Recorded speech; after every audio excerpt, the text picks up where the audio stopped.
তোমরা হয়তো ভাবছো যে সকাল সকাল এতগুলো চায়ের কোপ্টো নিয়ে শুভ্রা এতগুলো চা কার জন্য করছে? মিস্ত্রির জন্য করছি। আজকে গ্যারেজের ওপরে যে আমার রুমটা আছে সেটা আজকে বিমটা ঢালাই হবে, সেই জন্য আজকে লেবার মিস্ত্রি নিয়ে 6 জন এসছে, তাদের জন্যই চা করছি। এখন 9:45 মতো বাজে। তা ওরা চলে এসছে, আজকে যেহেতু ঢালাই হবে ওই জন্য সকাল সকালই চলে এসছে। এসে তো সকালে চা দিতেই হবে, চা বিস্কুট। তা অন্যান্য দিন কি হয়, অন্যান্য দিন 2টো কি 3টে কি 4টে এরকম করে মিস্ত্রিগুলো আসে এবং তাদেরকে কাপ বা গ্লাসেই চা দিই।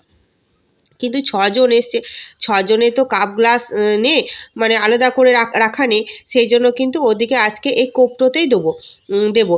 আর এইদিকে দেখো দুধ চা আমি মেয়ের জন্য আলাদা করে রেখেছি, কারণ মেয়ে তো লাল চা খায় না, ও লাল চাকে বলে কালো চা খাবো না, তো সেই জন্য ও কিন্তু খায় না, ওই জন্য আলাদা করে দুধ চা তুলে রেখেছি। আর মিস্ত্রিদের জন্য আদা দিয়ে একটু লাল চা করলাম। আর এই চাটা দেখছো আলাদা করে রাখলাম না, এই চাটা কিন্তু চিনি ছাড়া, একজনের সুগার আছে, ও চিনি ছাড়া চা খায়, তাই তোমাদেরকে আগের ব্লগে আমি বলেছি, তাই ও চাটা একটু আলাদা করে আনলাম, কারণ সব কাপগুলোই তো একই, ভুলে মানে বুঝতে পারবে না কোনটা, সেই জন্য একটু আলাদা করে রাখলাম। আর যেহেতু সকালবেলায় সেহেতু কিন্তু 6টা মিস্ত্রিকে বিস্কুট শুধু দিই, সকালে একবার বিস্কুট দিই আর বিকালে একবার বিস্কুট দিই, কারণ আজকে ঢালাই না থাকলেও অন্যান্য দিন আমি সকালে আর বিকালে বিস্কুটটা দিই। তাই চলো ছেলেটা কিন্তু ও মিস্ত্রিদিকে চাটা ওপরে দিয়ে আসবে।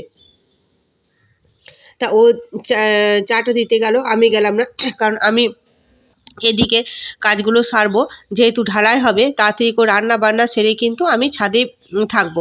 তা আজকে কি ভাবলাম, আজকে ভাবলাম যে একটু লাউ পোস্ত বানাবো। ছেলে তো আগেই না করে দিল যে আমি খাবো না, কিন্তু কি বলতো লাউটা নষ্ট হবে, মশলা দিয়ে লাউটা খেতে খুব একটা ভালো লাগে না। আর চিংড়ি আনতে গেলে, লাউ চিংড়িটা যদি করি, চিংড়ি আনতে গেলে সে আমাকে বাজার যেতে হবে, আর বাজার যেতে বিরক্ত লাগছে আর ভালো লাগছে না, ওই জন্য ভাবলাম লাউটা একটু পোস্ত দিয়ে করি। আজকে পোস্ত দিয়ে করব, অন্যদিন দেখবো যদি বাজার থেকে চিংড়ি পাই তাহলে তখন লাউ চিংড়ি করব, আজকের মতো তো হোক। তা এদিকে আমার লাউটা বানানোর পর ছেলের জন্য ম্যাগি করছি, কারণ ছেলে তো মামস হয়েছে, গালগুলো ফুলে আছে, ও বলল মা আমি মুড়ি খেতে পারবো না, আমাকে ম্যাগি করে দাও। তা ওকে একা ম্যাগি করে দিলে তো হবে না, দুজনের জন্যই চাই, ছেলে মেয়ে দুজনের জন্যই চাই। তা মেয়েটার ম্যাগিটা রেখে দিলাম, ও আসবে দিয়ে দেব। আর এদিকে ছেলের ম্যাগিটা করে দিলাম, কারণ আমার ছেলে মেয়ে দুজনেই কিন্তু না এই ঝোল ঝোল ম্যাগিটা খেতে খুব ভালোবাসে, ম্যাগির থেকে না মশলা দেওয়া এই ঝোলটা খেতে ওরা বেশি পছন্দ করে। আর এদিকে দেখতে পাচ্ছ এই যে এই সাইডটা পুরোটা কিন্তু একদম ফুলে আছে, আস্তে আস্তে মানে ওইদিকে মানে একদিকে ফুলেছে, আবার দেখছি যে ওই সাইডটাতেও আস্তে আস্তে ফুলে আছে, যতই বলছে একটা রুমাল বাঁধ, কোনো বাঁধবেই না। তা চলো ওকে ম্যাগিটা ওই যে দেখতে পাচ্ছ ঠান্ডা করতে দিয়েছি, ও ঠান্ডা হোক তারপর আমরা নিয়ে যাবে। আর এদিকে আমি লাউ পোস্তটা চাপিয়ে দিয়েছি, 5 ফোড়ন, শুকনো লঙ্কা, পেঁয়াজ কুচি দিয়ে ভালোভাবে করে নেব। আর এদিকে ভাতটা আমার ফুটে উঠেছে, ভাতটা ভালোভাবে নেড়ে ফুটে উঠেছে যেহেতু, সেহেতু আমি তো ভাত আমি 1 ফুট দিয়ে বন্ধ করে ঢাকা দিয়ে রেখে দেবো, সমস্ত রান্না হয়ে যাবে, তখন দেখবো আর 1 ফুট দিলে হয়ে গেলে পরে ভালো, না হয়ে গেলে পরে কিন্তু 1 ফুট দিয়ে নামিয়ে নেব। আর এদিকে ছেলে ম্যাগি ঠান্ডা হয়ে গেছে, ছেলে কিন্তু এই যে নিয়ে চলে গেল। আর ভাতটা যেহেতু ফুটে উঠেছে সেহেতু এবার গ্যাসটা বন্ধ করে ঢাকা দিয়ে রেখে দেবো ভাতটা। আমার সবজি সব কিছু হতে হতে কিন্তু আমার ভাতটা পুরোটা হয়ে যাবে। আর এদিকে দেখো পেঁয়াজটা ভাজা হয়ে গেছে, এবার লাউটা দিয়ে দেবো। আর লাউয়ে তো খুব একটা জল লাগে না, না লাউ থেকেই জল বেরোয়, শুধু লাউ দিয়েছিলাম আর হয়তো একটা আলু দিয়েছিলাম, অল্প করেই করেছি, কারণ ছেলে খাবে না। আর রাতে একদম আমি দুবেলাকার চাল নিয়ে নিয়েছি রাতেকার, যেহেতু রাতে আমি পোস্ত থাকবে, একটু পোস্ত দিয়ে ভাত খাবো। আর কালকেকার একটু মাংস আছে, ওই মাংসটা দিয়ে ছেলে আর মেয়ে দুজনের হয়ে যাবে। তা রান্না বান্না হওয়ার পর এই যে কড়াই মাজতে মানে বাসনগুলো মাজবো, সেগুলো তো মাজতেই হবে চটপট করে। আর রান্নাটাও কিন্তু তাড়াতাড়ি হয়ে গিয়েছিলো, ওই যে বললাম আজকে শুধু লাউ পোস্তটাই করেছি, আর মাংস ঝোলটা ছিল একটু গরম করে নিয়েছিলাম, ওই ওরা ভাই বোনে হয়ে যাবে চটপট করে। এই যে কড়াই, দুধের কড়াই, চায়ের কাপ টাপ সব কিন্তু পড়ে আছে। আর আজকে কড়াইটা যেহেতু রান্নাটা পোস্ত তেমন কিছু হয়নি বলে কড়াইটা কিন্তু খুব একটা পড়েনি, একবার মাজাতেই কিন্তু উঠে গিয়েছিলো। তা চলো চটপট করে কিন্তু বাসনগুলো আগে ধুয়ে নিই। আর বাসনগুলো ধোয়া হয়ে গেলেই তো স্নান আমি এখন করব না, মেয়েদিকে খাইয়ে দেবো, ছেলেকে খাইয়ে দেবো, নিজে খেয়ে নেব। তাই দুপুরবেলা এই যে একটু খেয়ে দিয়ে শুয়ে পড়েছি। আর বোরোলিন আমার এত ভালো লাগে যে সবসময় ঠোঁটে আমি বোরোলিন লাগিয়ে রাখি। আর আমার ঠোঁট অতিরিক্ত ফাটে, ফাটে মানে কি সাংঘাতিক ফাটে। সেই জন্য আমি সবসময় না দুপুরে, রাতে তো একদম পুরু করে লাগাই, দুপুরেও আমি লাগিয়ে আছি। তা মিস্ত্রিরা খেয়ে একটু রেস্ট করছে, ওরা ঢালাই করবে, তখন আমি ছাদে যাব।